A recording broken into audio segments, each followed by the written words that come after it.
Welcome to this PV Manager tutorial. In this video I will describe you the topics monitoring and EMS and the consumption and storage. In the topic monitoring and EMS, you will find an information site about your PV plant and the inverters you have used.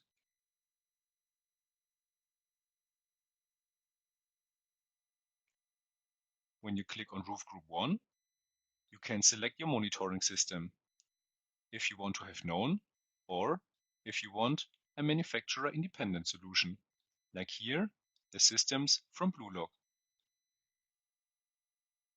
You can also add a manufacturer-owned solution, like from SMA, the Sunny Home Manager 2.0.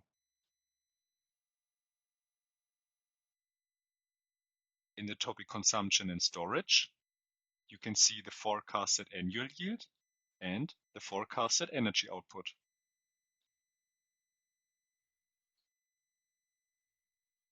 Under there, you can select the self-consumption. Here we want to add different load profiles.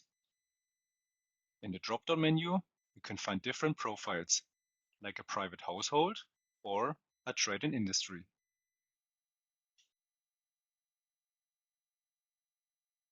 We will use the household with a private sun consumption about 3000 kilowatt hours.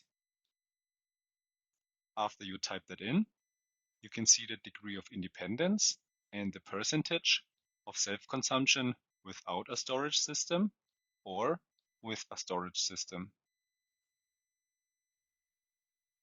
At the bottom of the site, you can find a diagram. Here you can see in different colors the electricity generation and the electricity demand. Like here in the color yellow, you can see the energy you have to feed in. If you click on the button Add, you can add this diagram into the presentation PDF.